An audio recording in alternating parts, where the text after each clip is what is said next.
Hello guys, welcome to वेस code. तो आज हम ये एक सिंपल सा कैलकुलेटर बनाने वाले हैं यूज़ करके HTML, CSS और जावास्क्रिप्ट को। तो बेसिकली ये एक हमारा मिनी प्रोजेक्ट है। इसको अपने रिज्यूमे में अगर शो करना चाहें तो यहाँ से सीख कर शो करवा सकते हैं अपने रिज्यूमे में से। तो बिल्कुल बेसिक से मैं आपको सिखाऊंगा कि ये कैलकुलेटर आपने कैसे बिल्ड करना है। तो ये आप देख सकते हैं, एक छोटा सा बड़ा ही क्यूट सा प्यारा सा हमने कैलकुलेटर जो है HTML और CSS में बनाया है। तो चलिए वीडियो को स्टार्ट करते हैं। तो हम स्टार्ट करेंगे इंडेक्स डॉट HTML, अपनी HTML फाइल बना लेते हैं और इसी के साथ ही स्क्रिप्ट कोड के लिए भी अलग से फाइल्स बना लेते हैं। तो यहाँ पर हम अपनी CS फाइल को नाम दे देते हैं styles डॉट CSS।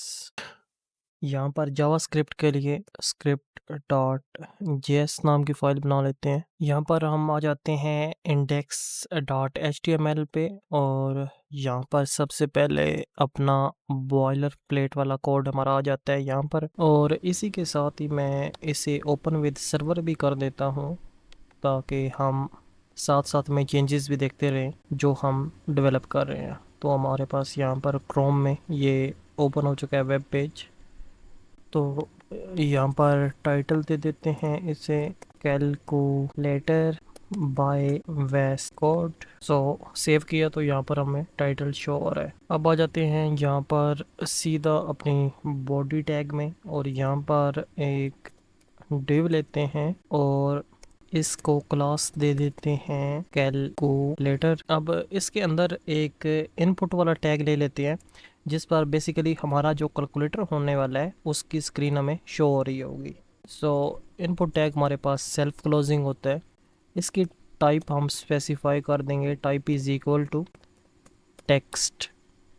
तो अगर इसे सेव करके यहाँ तक आउटपुट देखें तो हमारे पास यहाँ पर एक बॉक्स आ चुका है, आप देख सकते हैं। तो यहाँ हमारे पास एक बॉक्स आ चुका है जिसमें हमारे पास कैलकुलेटर की बेसिकली स्क्रीन जो है वो शो हो रही है। तो मैं यहाँ पर इस VS कोड की विंडो को थोड़ा सा और छोटा करता हूँ ताकि हमारे पास क्रोम की विंडो इतनी खुली रहे कि हमें कम अज़ कम आउटपुट ठीक से नज़र आए। और यहाँ पर मैं व्यू में आकर इसे कर देता हूँ वर्ड रैप ताकि हमारा कोड जो है अगर यहाँ से स्क्रीन से बाहर ना जाए, आपको नज़र आता रहे सारा यहाँ पर ही। तो इस टेक्स्ट वाले इनपुट में हमारे कैलकुलेटर्स में ऐसा होता है कि जब हमने कुछ भी नहीं लिखा हुआ होता तो उस वक्त हमें ज़ीरो वहाँ पर लिखा हुआ नज़र आता है। तो उसके लिए हम एक प्लेस होल्डर लेते हैं और प्लेस होल्डर में ज़ीरो लिख देते हैं। तो अब हमारे पास जितने भी इसकी कीज़ होने वाली हैं या हमारे कैलकुलेटर के जितने भी बटन होने वाले हैं उसके लिए एक डिव बना लेते हैं। तो इसमें आ जाएंगे हमारे बटन,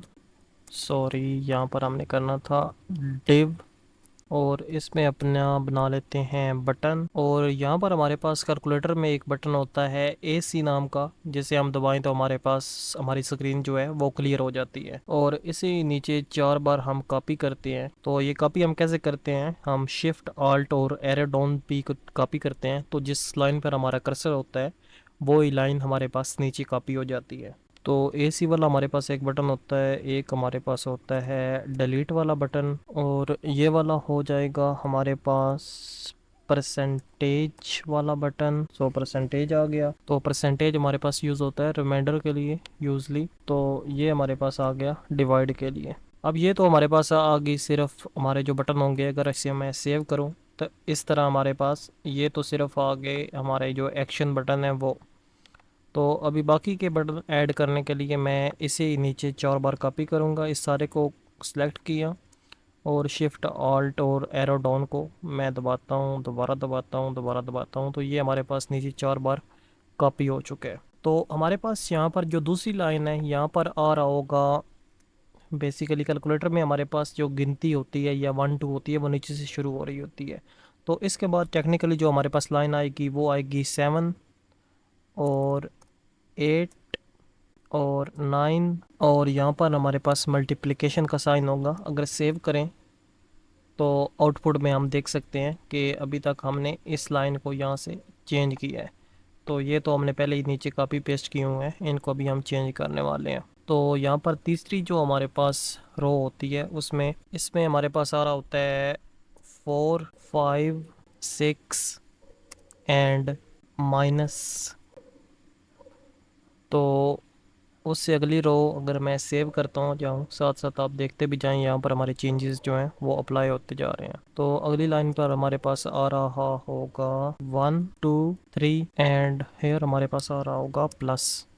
तो एक्चुअली हम इसे एक बार और नीचे यहाँ से कॉपी करते हैं, क्योंकि हमारे पास एक और भी यहाँ पर लाइन होनी चाहिए, जो कि होनी चाहिए। एक बार इसे सेव करते हैं। तो यहाँ पर हमारे पास आना चाहिए था कैलकुलेटर। हमारे पर आपको पता है होता है 0 0 का भी बटन होता है, इसके अलावा हमारे पास 0 का भी बटन होता है, और हमारे पास इसी तरह डेसिमल पॉइंट के लिए ये डॉट भी होती है, और फाइनली हमारे पास यहाँ पर इक्वल का साइन जो है वो भी होता है। तो अब सेव किया, तो अब हम बटन जो हैं वो सारे ऐड कर चुके हैं। तो अभी तक आई थिंक हमारे पास HTML जो है वो काफ़ी हद तक हमारी कंप्लीट हो चुकी है। तो अब हम CSS को कोड करने से पहले सबसे पहले तो यहाँ पर आते हैं और अपनी स्टाइल शीट को जो है वो लिंक करते हैं। तो यहाँ पर हम अपना लिंक टैग ऐड करने वाले हैं।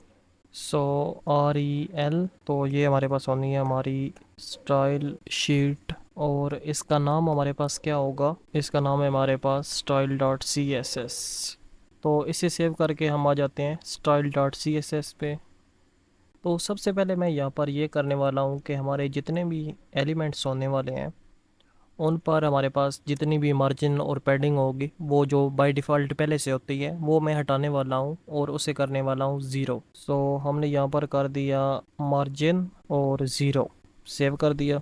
इसके बाद हम इसकी पैडिंग जो है वो भी 0 कर रहे होंगे। तो बॉक्स साइजिंग को हम कर देंगे इक्वल टू बॉर्डर बॉक्स के। तो सेव करते हैं। तो यहाँ पर आप देख सकते हैं अभी ये आहिस्ता आहिस्ता आपको अजीब होता लग रहा है, लेकिन ये एट द एंड बड़ा खूबसूरत लगेगा। अब हमें ना यहाँ पर इसकी चूज़ करनी है फ़ॉन्ट्स, और उसके लिए हम क्या कर सकते हैं, यहाँ पर हम एक फ़ॉन्ट पहले इंपोर्ट कर लेते हैं। आप इस URL को कॉपी कर सकते हैं, मैंने भी ये कॉपी ही की है गूगल फ़ॉन्ट्स से। तो यहाँ पर मैंने फ़ॉन्ट का URL जो है वो यहाँ पर डाल दिया है। तो आपको पूरा कोड जो है वो नज़र नहीं आ रहा होगा, तो इसलिए हम यहाँ पर आकर इसे कर देते हैं वर्ल्ड रैप, और थोड़ा सा इसे यहाँ से नीचे कर देते हैं ताकि क्लियर रहे।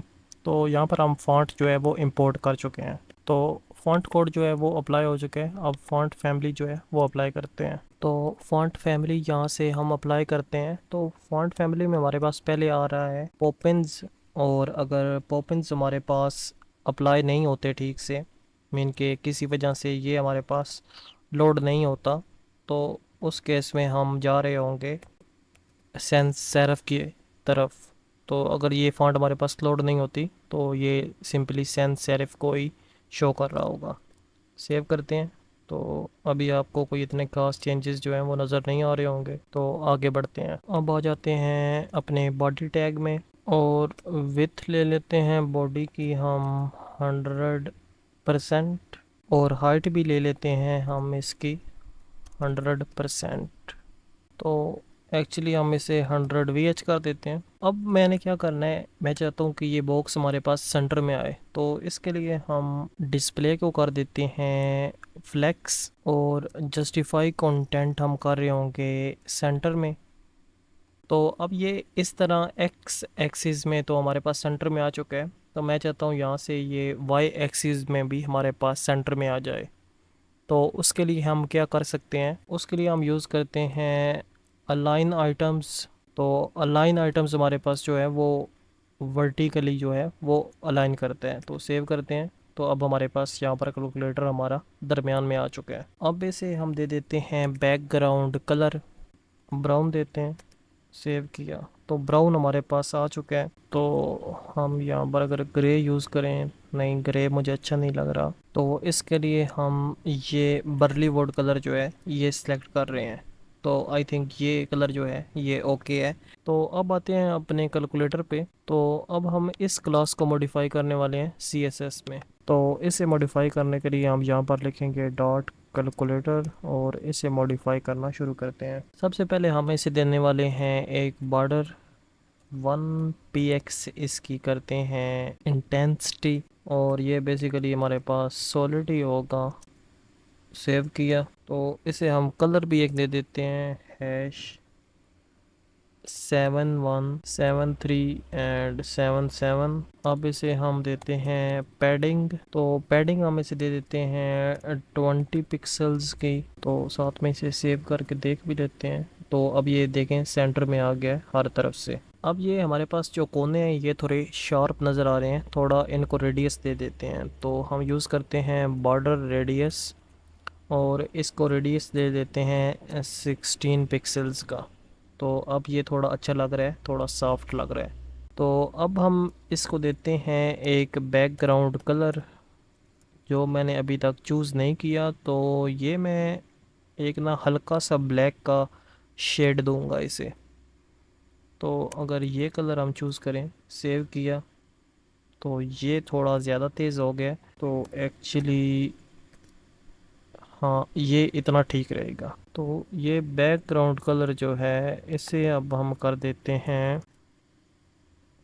तो अभी ये थोड़ा अच्छा लग रहा है। तो अब हम इसे एक बॉक्स शेडो देते हैं, box shadow. So basically it's going to be 0 pixels and 3 pixels and 15 pixels. तो एक्चुअली इसमें ये कॉमास जो हैं ये हम रिमूव कर देते हैं और ये ज़ीरो भी यहाँ से रिमूव करते हैं। अब मैं चाहता हूँ कि कैलकुलेटर के ना थोड़ा नीचे की तरफ जो है ना हमें एक शेडो वो नज़र आए। तो उसके लिए मैं पॉजिटिव वैल्यूज़ जो है रखूँगा।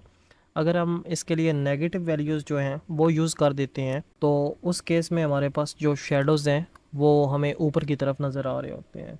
तो मैं इसे RGB वैल्यूज़ भी दे देता हूँ 113 115 एंड 119। और इसकी इंटेंसिटी हम अभी के लिए 1 पे रखते हैं। सेव किया, तो यहाँ पर आपको ना हल्का सा एक इसके एंड पे ना शेडो नज़र आ रहा होगा। अगर मैं इसकी इंटेंसिटी बढ़ाऊँ यहाँ से तो अभी थोड़ा सा आपको और क्लियर होगा। तो ये बेसिकली ये कलर जो है ना इसके शेडो का अगर हम थोड़ा चेंज करें तो सेव करते हैं, तो ये हमने बैकग्राउंड कलर इसका चेंज कर दिया है। तो हमें बैकग्राउंड तो इसका रखना था ये थोड़ा सा हल्का ये। और इसका बैकग्राउंड अभी भी मुझे पसंद नहीं आ रहा। तो ये बैकग्राउंड हम कर देते हैं कोई इस तरह से। थोड़ा सा इसे अगर हल्का करें अब हमें ठीक नज़र आ रहा है। तो यहाँ पर मैंने RGB वैल्यूज़ दी हैं। तो अब इसकी इंटेंसिटी अगर मैं यहाँ पर 50 करूँ या 0.5 कर दूँ तो आई थिंक इतनी काफ़ी है। तो शेडो का कलर हम यहाँ से अगर चेंज करें तो आपको फिर शेडो जो है वो नज़र आएगा। तो अब आपको हल्का सा नज़र आ रहा होगा। तो इसे तो अभी आपको थोड़ा उससे ज़्यादा नज़र आ रहा होगा, लेकिन मैं इसकी वैल्यू कर देता हूँ 5। और शेडो का जो कलर है वो हम रख रहे होंगे थोड़ा सा ये कलर। ठीक है, अब इसे सेव करते हैं। हाँ, अब थोड़ा ठीक लग रहा है। तो अब मैं इसे दे देता हूँ थोड़ी सी इंटेंसिटी इसकी कम करके 0.8 कर देते हैं। तो अभी इतना काफ़ी है। अब ये हमारे पास जो इनपुट वाला बॉक्स है इसको ज़रा स्टाइल करते हैं। तो यहाँ पर हम ले लेते हैं इनपुट। तो इसको हम जो विड्थ देंगे वो होगी इस बॉक्स के अंदर 100%। तो सेव किया, तो 100% करके सेव करते हैं। तो अभी इतने चेंजेस आपको नज़र नहीं आएंगे यहाँ पर। तो अभी इसके आसपास जो बॉर्डर है मैं चाहता हूँ वो हटा दूँ। तो इसका बॉर्डर जो है हम स्पेसिफ़िकली इसका बॉर्डर कर देते हैं नन। तो अभी इसका बॉर्डर जो है वो हट चुका है। तो हम इसे इकट्ठी ही पैडिंग दे देते हैं टॉप बॉटम लेफ़्ट राइट से आई थिंक 22 पिक्सल्स की। सेव किया, तो आई थिंक कितना अच्छा है। अगर हम इसे 20 px करें तो एक्चुअली हम इसकी 24 कर देते हैं, सॉरी 24 px। तो अभी इतना काफ़ी है आई थिंक। और मार्जिन हम इसे दे देते हैं 10 पिक्सल्स का। और मार्जिन आ गया यहाँ पर हमारे पास 10 px। तो अभी ये थोड़ा सा अच्छा अच्छा लग रहा है, गुड गुड फील हो रहा है ना। अभी मुझे चूज़ करना है इसके लिए बैकग्राउंड कलर। तो वो हम देखते हैं यहाँ से, क्योंकि अभी तक मैंने इसके कोई चूज़ नहीं किया हुआ। तो ये तो एकदम यहाँ से हो गया है ट्रांसपेरेंट। यहाँ पर अगर हम करते हैं 99, तो एक्चुअली अगर हम इसे यहाँ से ट्रांसपेरेंट करते हैं तो क्या होगा?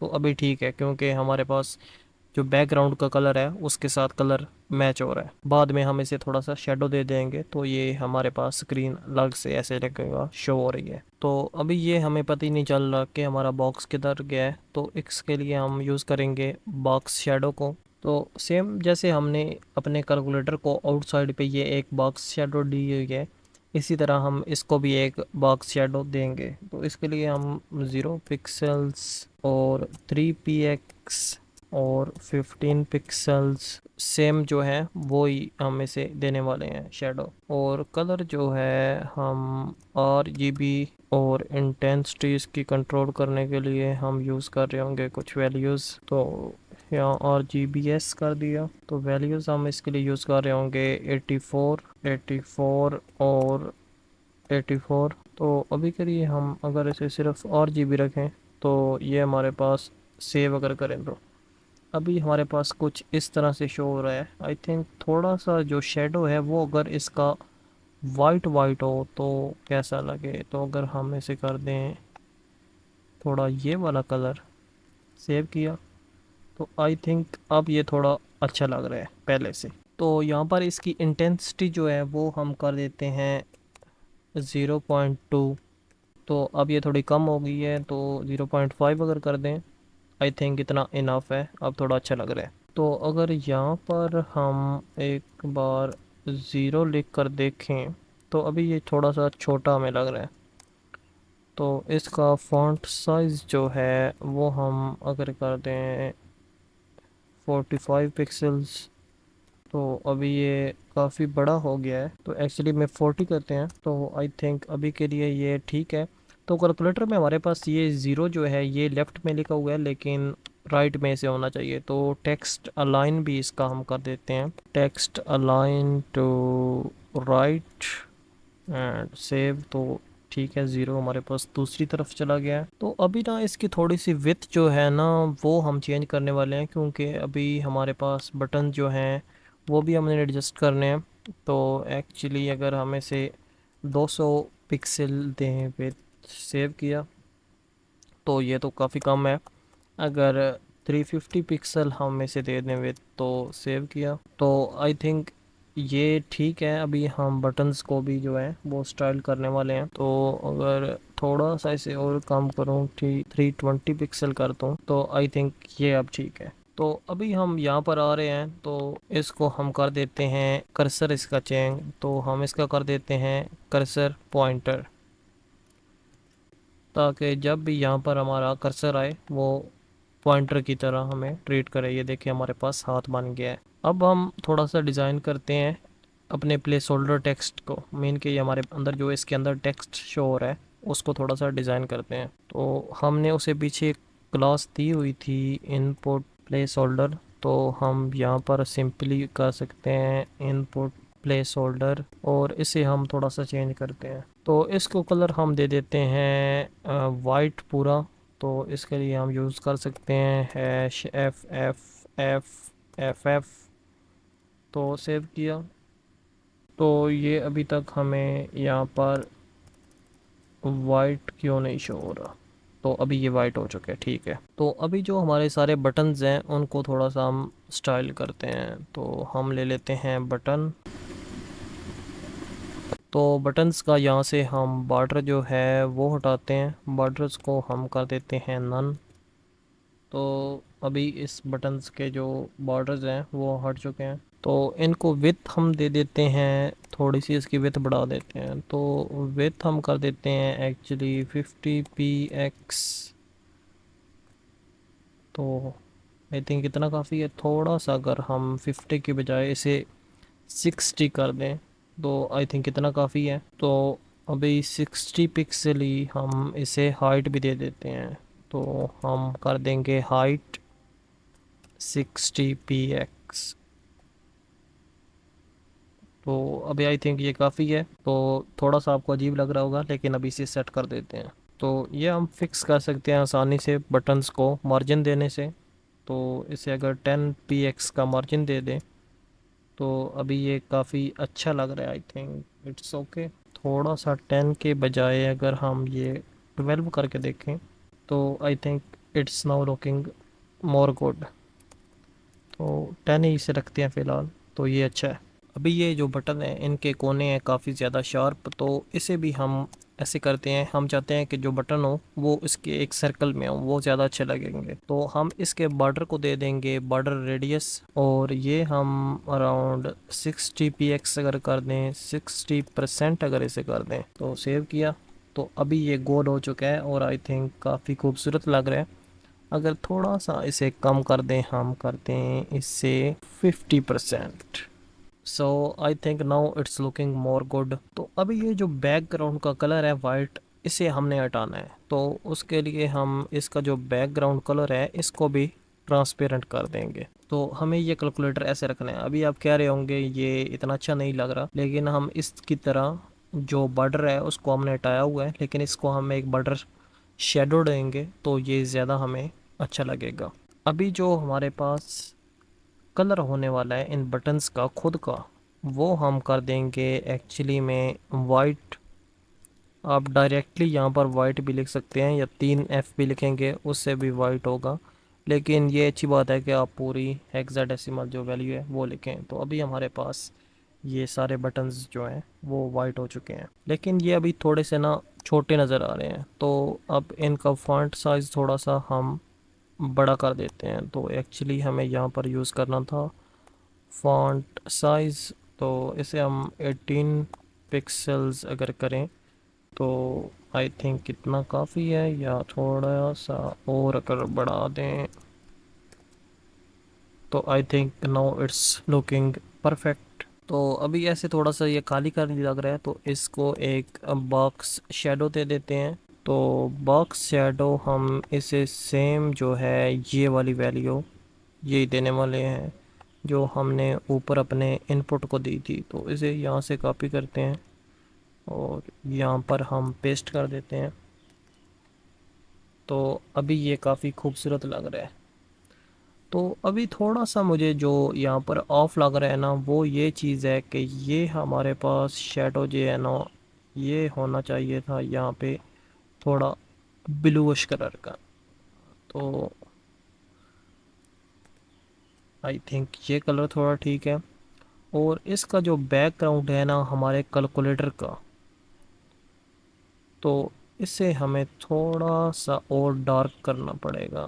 तो अगर यहाँ पर ले आए, अभी सेव किया, तो एक्चुअली में ये बॉडी का कलर हम चेंज कर रहे हैं। तो I think here it's looking more good. तो बॉडी कलर जो है एक्चुअली हमने यहाँ पर चेंज किया। कैलकुलेटर का जो कलर है वो भी हम थोड़ा सा जो है डार्क कर देते हैं। तो अभी ये अच्छा लग रहा है। तो हम क्या करते हैं कि ये जो कैलकुलेटर का बॉर्डर है इसे हटाते हैं।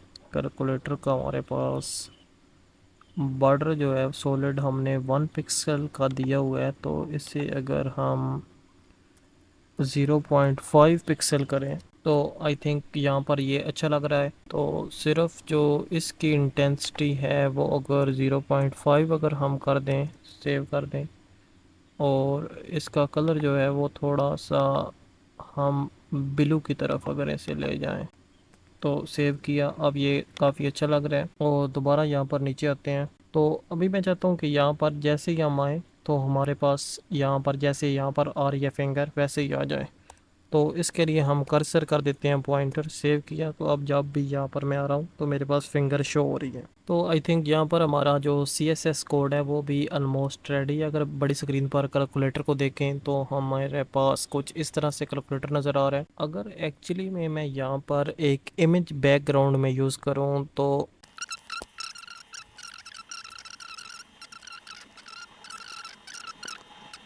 बॉडी को अगर हम दे दें बैकग्राउंड इमेज, और URL हम इसे दे दें इमेज डॉट JPEG का, सेव किया। तो यहाँ पर हमारे पास इमेज आ चुकी है, लेकिन अब ये काफ़ी अच्छी लग रही है लेकिन थोड़ी सी ऑफ है, तो इसे थोड़ा सा सेट करते हैं। तो बैकग्राउंड को थोड़ा सेट करने के लिए हम बैकग्राउंड साइज़ पे जाएं और इसको कर दें कवर। तो सेव किया। तो अब ज़रा फुल स्क्रीन जाते हैं, तो अब ये हमारे पास काफ़ी खूबसूरत लग रहा है। I think it's enough. तो यहाँ पर एक छोटा सा जो बॉक्स शेडो हमने कैलकुलेटर को दिया हुआ है, अगर इसे हम कर दें वाइट की तरफ, तो सेव करके ज़रा चेक करते हैं। तो it's now looking more mature. तो यहाँ पर अब थोड़ा इक्वल बटन जो है ये अलग नज़र आता है, तो इसको स्टाइल करते हैं अलग से ले। तो इसे यहाँ पर हमें एक क्लास देनी चाहिए, तो हम इसे एक क्लास दे देते हैं और क्लास को नाम दे देते हैं। तो इसको हम नाम दे देते हैं EQUAL इक्वल बटन। तो क्लास हम बेसिकली चीज़ों को आपको बताया उस वक्त देते हैं जब हम स्टाइल शीट में किसी एलिमेंट को असेस करना चाहते हैं। तो यहाँ पर हमारे पास था डॉट इक्वल बटन, इसका नेम। तो इसको हम एक बैकग्राउंड कलर देंगे which is going to be orange. Save किया और तेरी खैर हो, ये क्या हो गया, ये तो हमारा ठीक है अप्लाई हो गया। मैंने कहा कि पता नहीं कहाँ चला गया हमारा कोई कोड, इसने ऐसी क्या हमने चेंजिंग कर दी कि भाई इतना गुस्सा हो गया कि सारा स्टाइल ही हटा दिया। क्या बात है। तो अभी ये थोड़ा अच्छा लग रहा है। तो यहाँ पर ना स्टाइल शीट में मैं चाहता हूँ कि ये जो हमारा इनपुट वाला है ना, इसका बॉर्डर जो है हम इसको बॉर्डर एक बार हम हटा दें। तो सेव किया। तो I think now it's looking more mature. इसके बॉर्डर मुझे पहले भी थोड़ा सा ना अजीब लग रहा था, तो अभी अच्छा है ये। तो अभी ये हमारे पास जो सारे ऑपरेटर्स हैं ना, इनको भी एक अलग कलर मिलना चाहिए। तो इसके लिए सारे ऑपरेटर्स को हम एक क्लास दे देते हैं। तो यहाँ पर हम क्लास दे देते हैं क्लास। तो एक्चुअली इन सब को इकट्ठी हम क्लास दे सकते हैं। वो कैसे कि यहाँ पर अगर ऑल्ट को दबाकर हम कर्सर मल्टीपल जगह पर क्लिक करें, तो वो हमारे पास मल्टीपल जगह पे हमारा कर्सर हो रहा होता है। तो यहाँ पर भी हमें देनी है। तो देखें अब जहाँ जहाँ मैं क्लिक कर रहा हूँ वहाँ पर मैं एडिट कर सकता हूँ एक दफ़ा में। तो यहाँ पर मैं इसे दे देता हूँ class is equal to REATOR operator, हमने इसको क्लास दे दी। तो एक्चुअली यहाँ पे हमें एक स्पेस देनी थी, तो अब ठीक है। तो इसे सेव कर देते हैं। तो स्टाइल शीट में आते हैं और यहाँ पर इसे एडिट करने की कोशिश करते हैं। डॉट ऑपरेटर और इनको बैकग्राउंड कलर देने की कोशिश करते हैं, थोड़ा सा ग्रीनिश टाइप। सेव किया। तो थोड़ा ज़्यादा तेज़ हो गया है, तो इसे ग्रीन का थोड़ा हल्का शेड करते हैं। तो आई थिंक मुझे कोई कलर और चूज़ करना चाहिए। तो अगर हम इनको बैकग्राउंड कलर इनका चेंज करने के बजाय, क्योंकि ये काफ़ी बुरा लग रहा है, हम फॉन्ट कलर ये करें इसका चेंज कर दें। तो अगर हम इनकी फॉन्ट का कलर चेंज करते हैं, तो उसके लिए हम सिंपली कलर को चेंज कर सकते हैं। And it could be green, sorry grey नहीं, ग्रीन रखना था हमने। तो ग्रीन का ये हल्के वाला शेड हम ऐसे देते हैं, ग्रीन येलो वाला। तो नाउ इट्स लुकिंग गुड। और सच्ची बात पूछो तो इसके बगैर भी हमारा कैलकुलेटर जो है वो काफ़ी अच्छा लग रहा था। तो आई थिंक हमारी CS भी रेडी है और हमारा HTML भी रेडी है। अब सिर्फ इसकी फंक्शनैलिटी जो है वो डिफ़ाइन करना बाकी रह गई है। तो उसके लिए हम अपनी जावास्क्रिप्ट पे आते हैं, लेकिन उससे पहले हम इसको ज़रा जावास्क्रिप्ट को ऐड कर दें, लिंक कर दें अपनी HTML के साथ। तो यहाँ पर हम यूज़ करते हैं स्क्रिप्ट और सोर्स इज़ इक्वल टू हम कर देते हैं। तो ये हमारे पास होने वाली है script.js। तो इसे क्लोज़ कर देते हैं। सेव किया। तो अभी फ़ाइल हमारी जो है वो जावास्क्रिप्ट से लिंक हो चुकी है। तो एक्चुअली ये जो इनपुट बॉक्स है, इसको एक हम आईडी देते आते हैं अपने HTML में, ताकि हमें असेस करने में आसानी हो इसे बाद में जावास्क्रिप्ट में। तो यहाँ पर इसे मैं आईडी दे देता हूँ इनपुट। तो आई थिंक इट्स गुड। तो जावास्क्रिप्ट पे आते हैं। तो यहाँ पर हम एक इनपुट लेते हैं और इज़ इक्वल टू डॉक्यूमेंट करते हैं। और हम एलिमेंट कैसे लेने वाले हैं, गेट एलिमेंट बाय आईडी, क्योंकि हमने एलिमेंट जो है वो आईडी से डिफ़ाइन किया था। आप क्लास से किसी भी चीज़ से डिफ़ाइन कर सकते हैं, तो मैंने आईडी से डिफ़ाइन किया हुआ था, तो इसलिए मैंने ले लिया। Document dot gate element by ID, और यहाँ पर हम कर देते हैं इनपुट बॉक्स।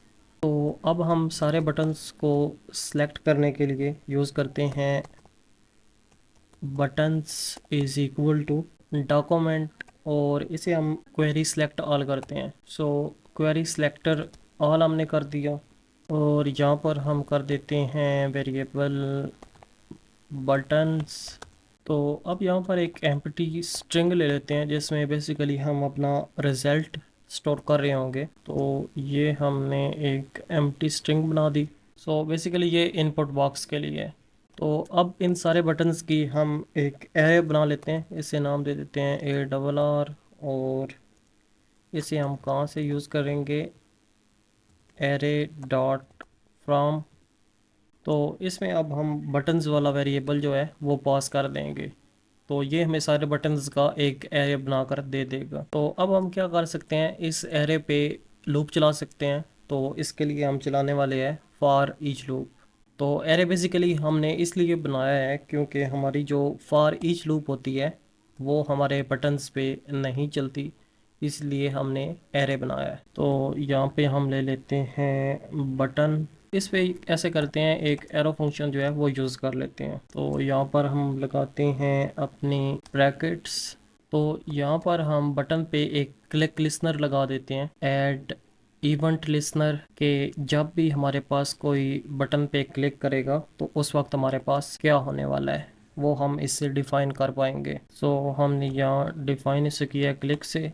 तो यहाँ पर एक ई पास कर देते हैं, जब भी क्लिक करेंगे तो ये ई जो है ये पास होता जाएगा। तो इस पे भी एक एरो फंक्शन लगा देते हैं, जब भी बटन पे क्लिक किया जाए तो यहाँ पर दोबारा हम अपनी कर्ली ब्रैकेट्स यूज़ करेंगे। सो फर्स्ट ऑफ ऑल हम इफ फंक्शन से चेक करेंगे कि क्या वो हमारे पास बटन प्रेस हुआ है। तो साथ ही हमें ये भी चेक करना होगा कि जो बटन प्रेस हुआ है वो क्या एक की है या इक्वल बटन किसी ने प्रेस किया है। तो E dot target dot inner HTML, तो ये अगर इक्वल है हमारे इक्वल बटन के, तो इस केस में हम ये कोड चला रहे होंगे। तो जब इक्वल प्रेस होगा तो इसके लिए हम स्ट्रिंग पे एक फंक्शन चला लेंगे जो कि होगा एवेलुएट वाला फंक्शन। तो बेसिकली ये एक बिल्ट इन फंक्शन है। तो EVAL, तो इसे हम पास कर देंगे अपनी स्ट्रिंग। तो बेसिकली ये क्या करेगा, हमारा जो टेक्स्ट होगा उसे एवेल्यूएट कर देगा मैथमेटिकली। मीन कि ये प्लस माइनस मल्टीप्लाई ये और ये नंबर्स जो हैं पहले as a string as a text लिखे होंगे, तो बाद में ये फंक्शन क्या करेगा, उन्हें इक्वल बटन दबाने पे एवेल्यूएट कर देगा मैथमेटिकली। तो अब ये जो इनपुट बॉक्स है इसकी वैल्यू में अब हम इस स्ट्रिंग को स्टोर करवा देंगे। तो यहाँ पर हम इक्वल टू स्ट्रिंग कर देते हैं। तो अगर ये इक्वल बटन नहीं होता, तो मान लीजिए इक्वल के अलावा कोई और बटन होता है, तो उस केस में हम क्या कर रहे होंगे, इसको स्ट्रिंग में ऐड कर रहे होंगे। तो हम यहाँ पर अपना शॉर्ट हैंड ऑपरेटर यूज़ करते हैं, स्ट्रिंग प्लस इक्वल टू। तो E dot target dot inner HTML, तो इस केस में ये स्ट्रिंग हमें हमारे इनपुट बॉक्स में नज़र आ रही होगी। तो अभी यहाँ पर जहाँ ज़ीरो नज़र आ रहा है इसकी जगह आपको फिर स्ट्रिंग नज़र आएगी। तो यहाँ पर हम कर देते हैं input dot value is equal to string. तो अभी सेव करके ज़रा इसको चेक करते हैं कि ये हमारे पास काम कर रहा है या नहीं।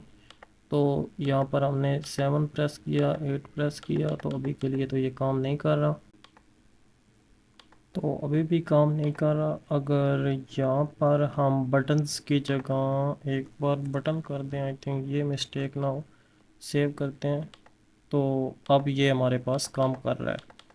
तो एक्चुअली में ये हमारे पास यहाँ पर ब्लैक में लिखा हुआ नहीं आना चाहिए था, ये वाइट में लिखा हुआ आना चाहिए था। तो इसकी जो कलर है वो चेंज करते हैं। तो कलर चेंज करने के लिए हम स्टाइल शीट में आते हैं। तो यहाँ पर अगर इनपुट का कलर भी हम वाइट कर दें, सो कलर यहाँ पर हमने वाइट कर दिया, सेव करते हैं। तो अब ये हमारे पास वाइट हो गया। तो जो भी हम नया प्रेस कर रहे हैं, so basically it is selecting it as white. तो 3 + 3 तो बेसिकली ये अभी तक ठीक काम कर रहा है हमारे पास। तो यहाँ पर इसकी थोड़ी सी और फंक्शनैलिटी हम डिफ़ाइन कर देते हैं। तो अभी तक हमने इस AC बटन और डिलीट बटन की जो फंक्शनैलिटी है वो डिफाइन नहीं की, तो ये भी कर लेते हैं। तो यहाँ पर हम जब इक्वल को भी प्रेस कर रहे हैं तो ये सिंपली हमारे पास ये ऐसे ही शो हो रहा है। तो अभी तक हमारे पास एवेल्यूएट नहीं हो रहा, तो ये भी फिक्स करते हैं। तो अभी के लिए इसे यहाँ से रीसेट कर देते हैं। तो इसके लिए यहाँ पर हम एक एल्स इफ यूज़ कर सकते हैं। सो एल्स इफ़, तो सबसे पहले हम टारगेट करते हैं अपने ऑल क्लियर वाले बटन को। सो ई टारगेट डॉट इनर HTML, तो इसे डिफाइन करते हैं कि कोई इसे जब क्लिक करेगा तो उस केस में हमारे पास क्या होगा। तो यहाँ पर इसे कर दिया AC। तो जब कोई इसे प्रेस करेगा तो हमने सारे टेक्स्ट को ज़ीरो कर देना है, एम्प्टी कर देना है। तो उसके लिए हम सारी स्ट्रिंग को एम्प्टी कर देंगे। तो स्ट्रिंग इक्वल टू एम्प्टी। तो जब ये एम्प्टी हो जाएगी तो सिर्फ प्लेस होल्डर में जो टेक्स्ट है वो ही हमारे पास शो होगा, जो बेसिकली अभी ज़ीरो है। तो इस केस में अपनी स्ट्रिंग की वैल्यू जो है वो अपने इनपुट में शो कर देते हैं। तो इसे इक्वल कर देते हैं स्ट्रिंग के। तो ये वाला जो कोड है हम इसको भी एल्स के अंदर मूव कर देते हैं। तो यहाँ पर हम कर देते हैं एल्स और इस कोड को मूव कर देते हैं इस एल्स के अंदर। तो इसे यहाँ पर मूव कर दिया। तो इसे सेव करके एक बार चेक करते हैं। तो अभी 8 लिखा, 6 लिखा। तो जैसे ही AC को हम दबा रहे हैं तो ये हमारे पास जो भी वैल्यूज़ हमारे पास यहाँ पर लिखी हुई हैं ये क्लियर हो जाती हैं। तो अब हम डिफ़ाइन करते हैं अपने डिलीट वाले बटन को। तो उसके लिए यहाँ पर हम एक और एल्स इफ़ यूज़ कर लेते हैं। तो इसमें हम टारगेट कर रहे होंगे डिलीट बटन को इनर HTML में इक्वल टू DEL। तो अगर इस पे कोई क्लिक करता है तो उस केस में अब हम इसकी फंक्शनैलिटी डिफाइन करने वाले हैं। तो इस केस में हमारे पास क्या हो रहा होगा, स्ट्रिंग में जो भी लास्ट पे होगा टेक्स्ट वो एक एक करके डिलीट हो रहा होगा। तो इसके लिए हम कर देते हैं स्ट्रिंग इज इक्वल टू, यहाँ पर हम सब स्ट्रिंग वाला फंक्शन यूज़ करते हैं। तो स्ट्रिंग डॉट सब स्ट्रिंग वाला फंक्शन आ गया। तो अब हम यहाँ पर स्टार्टिंग से 0 से मीन लास्ट तक जा रहे होंगे। तो लास्ट से हमें एक सिर्फ डिजिट जो है वो रिमूव करनी होगी। तो अब यहाँ पर हम कर देते हैं स्ट्रिंग डॉट लेंथ -1 कर देते हैं। तो ये जो भी हमारे पास लेंथ होगी उसमें से -1 कर देगा, मीन के एक एक्सक्लूड कर देगा। और इसकी वैल्यू हम इनपुट में दोबारा रिटर्न कर देते हैं। Input value is equal to string. तो इसे सेव करते हैं। तो अभी 8 9 5 अगर डिलीट को प्रेस करते हैं तो हमारे पास एक एक जो है वो यहाँ से डिलीट हो रहा है। तो हमारे पास डिलीट फंक्शन जो है या ये डिलीट वाला बटन जो है ये भी ठीक से काम कर रहा है और AC से ये हमारा ऑल क्लियर हो रहा है। तो अभी तक हमारी फंक्शनैलिटी जो है वो बिल्कुल ठीक से काम कर रही है। तो अभी आई थिंक हमारा कैलकुलेटर जो है वो सारा रेडी है। 3 multiply by 3 is equal to 9। तो हमारे पास ये काम ठीक कर रहा है। तो इसे यहाँ से अगर मैं बड़ा करूँ इसी तरह 7 + 3 - 3 × 9, तो अभी के लिए ये हमारे पास बिल्कुल ठीक काम कर रहा है।